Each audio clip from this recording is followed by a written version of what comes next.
Here we are again. Welcome back to Mostly Arsenal. Episode number whatever. I still haven't counted them, to be honest. I'm running really late tonight. I was working this evening. I was doing some photography at a local fireworks display.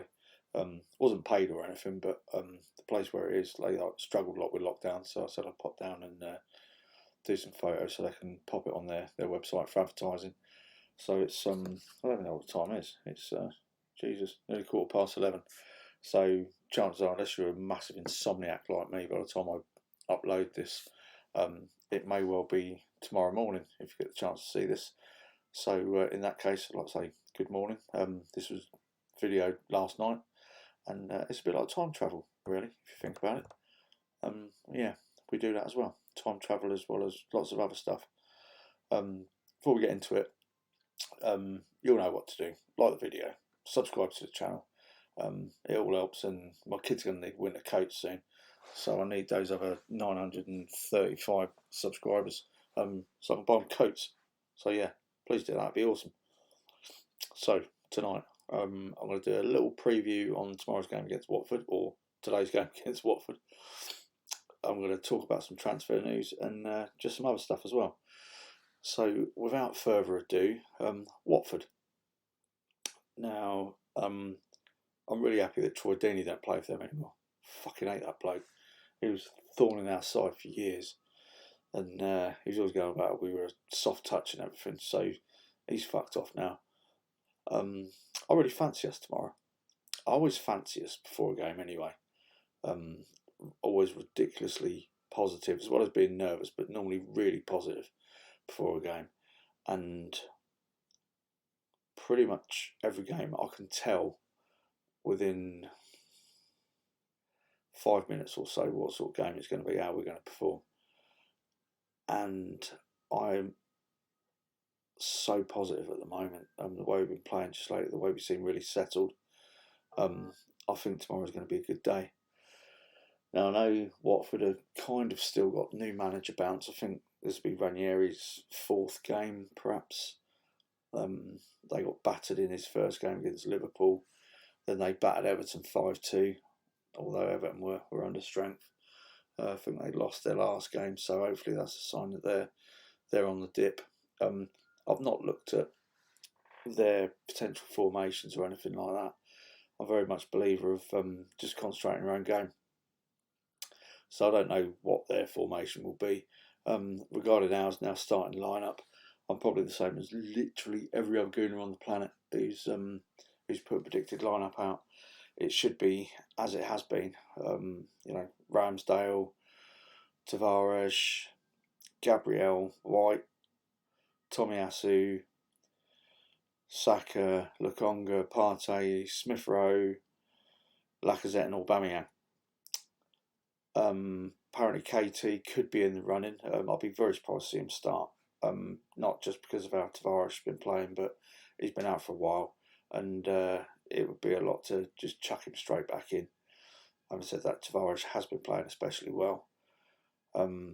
It's kind of turned everyone's heads away from KT a little bit. He's not the best start to the season by his own high standards, but he's still done all right. And there's been a fair bit of people like giving him a hard time on social media, which is completely unwarranted.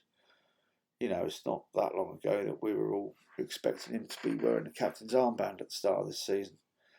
But yeah, I think I hope it will stay the same as it has. I've seen a couple of rumblings that there could be a start for Pepe, which personally I think that'd be a mistake if Mikel Arteta does that.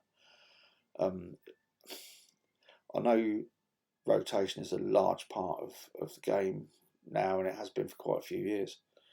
But it's not like we're smashing out 2 or 3 games a week.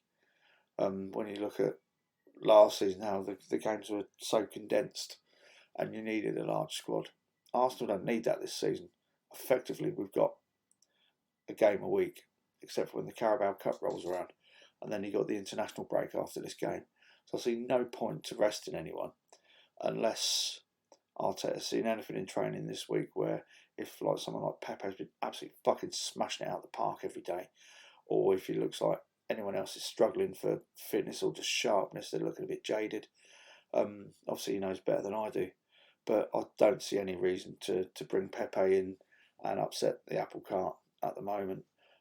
As far as match predictions go, I've gone for 4-0 to us. Now, I've had this little thing with Jake Clegg, and he always asks people for their predictions, and weirdly I've got the last 3 games absolutely spot on. The thing is, I haven't bet on those games, whereas I normally do, and I've bet on tomorrow's game for 4-0. So if anyone's tempted to follow me on that, don't, because it ain't going to come true. Like I say, I'm really positive, but it could be one of those. They could end up snatching a 1-0 against us. Now I've put a bet on it, so if you do lose, it's essentially my fault, and I hold my hands up and I accept full responsibility. I'm really jealous. There's loads of my mates going to the game tomorrow, and I'm so jealous because I really, really want to go to a game. It's I've never been to a game at the Emirates. I'll go into that a little bit later on. I'm planning to go for the Brentford game in February, which will basically be my birthday present to myself. But yeah, I'm really, really super jealous, and I've tried really hard not to watch too much on Twitter today, just because everyone's banging on, they're all out on the piss. They have a great day tomorrow, and yeah, I'm jealous as fuck at the moment. So you lot, I hope you have a good time, but just don't keep fucking banging on about it. Transfer news. Now, there's just been this thing floating around about Dusan Vlahovic. It kind of came up out of nowhere, and I was aware of him, but I've not really watched much of him play. So I did what we normally do, and I jumped on YouTube and had a look at the videos that probably been supplied by his agent, and you know, he looks great. I looked at his stats. He's got I think he got 21 goals in 37 games last season with 5 assists. He's got 8 in 12 this season with 1 assist already. And you know, I was impressed. I mean, you know, he's only 21. He's I think 6'2", 6'3". So he's a big unit. His feet are really quick. He's very skillful, very left-footed. Which makes you think, do we really need another very left-footed attacking player? Don't know on that. But from what I saw, he's a goal machine. He's an absolute goal machine. But he doesn't look, to me, a massive team player, which is something that obviously at Arsenal we like. And I think the clause in his contract is 68 million. You know, stories are that we've said we're gonna match that, and we're gonna go in for him. But the thing that concerned me most, now I can't read too much into this because it was actually in the Sun, which, as far as I'm concerned, for media excellence, is right there with TalkSport. So it could be complete bollocks. But he's got 18 months left on his contract to Fiorentina, and him and his agent have allegedly both come out and said they're going to wait till the summer for a more important offer. Which, to me, if this is true, makes me think that he also thinks he's too good for Arsenal.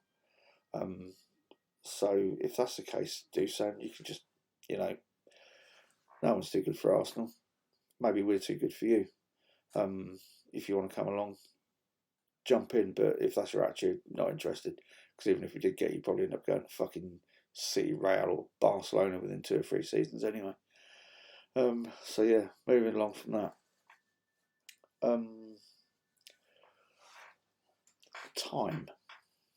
Time's something I've been thinking about loads the last couple of days. And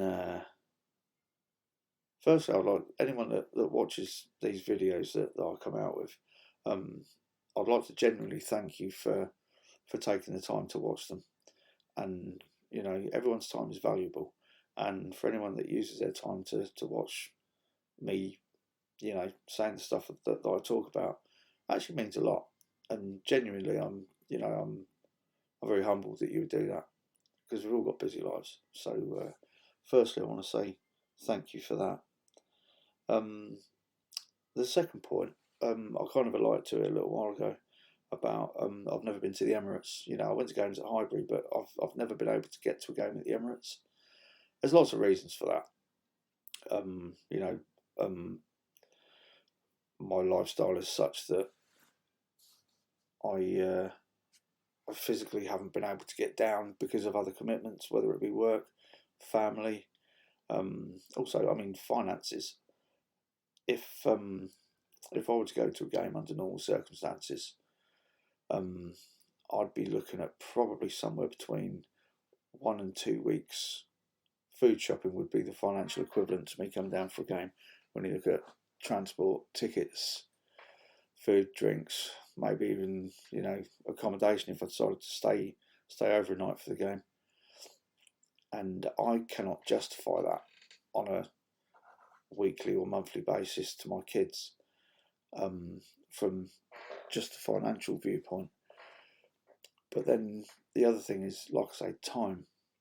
Now, as I've become a parent, I've realised that time is the most valuable thing I can give to my kids. I can give them money for fucking Roblox or Minecraft so they can get extra texture packs and things like that. I can take them out and get the new pair of trainers they want, or a Lakers vest, or some false fingernails because my 9-year-old's going to a sleepover. Stuff like that gets kind of forgotten quite quickly. Like when I look back at my childhood, my mum and dad bought me a new pair of boots before the start of every season. If there was something I needed, they'd get it for me. But those are not things I remember. The things I remember are the time that I spent with my parents when they, took me and my sister out for day trips, or we went on holidays, or they just sat down and, just chatted with us, or done some colouring in, or whatever, anything like that. Those are the things I remember, and those are the things my kids will remember. And if I was to be coming away every weekend to go to the Emirates to watch a football match, it's not. I know the game goes on for it's 90 minutes, but like 2 hours ish if you think about half time and stuff. But it's not just 2 hours to travel from where I live. It's a whole day. Could sometimes be a whole weekend, and that is the main reason why I don't, because the time that I spend with my kids is the most important thing that I can give to them. And it's the most important thing that I think any human can give to another one, whether you care about them, whether it's your missus or your bloke or your kids or your parents. Even somebody you've just met on the street, could be a homeless person that's asking you for some change. If you were to stand there and actually talk to them for 5 minutes, that would probably be the highlight of the last 3 or 4 months of their life. Time is so important. And I think the reason I've been thinking about it just lately, in February I turned 49, so I'm just over a year away from turning 50. And that's actually affected me quite a lot. I've never really felt like a proper fucking grown up. But now I'm thinking, do you know what? If I turn 50, I'm 50, it's fucking old. Like when I was 30, someone in their 50s is old. When I was at school, someone in their 50s is a fucking grandparent. And I'm just over a year away from that. So effectively I've got less than 20 years work left in me if the retirement ages remain the same when I get to 65 or 67. And I don't know, it's weighed quite heavy on me the last couple of days. I don't really know why, but it's just, I don't know, it's one of those things that's popped in quite a lot.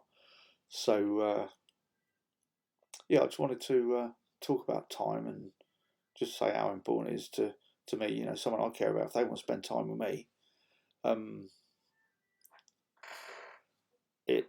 it's really, really important, I think.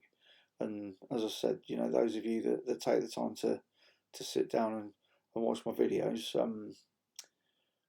it's difficult to put into words how much I appreciate it, because I know this is probably not the most interesting content out there on the internet. And as I've said before, it's more a form of therapy for me, just so I can get stuff off my chest. And I laugh and joke about, I only need 935 subscribers. I'm really genuinely not that bothered about how many people subscribe to this channel. Essentially, it's a case of me voicing my opinions, getting stuff off my chest, and if anyone likes it and likes it enough to carry on watching it, that's just a fucking massive added bonus. So yeah, thank you very much, all of you who do that. It's a really big deal to me.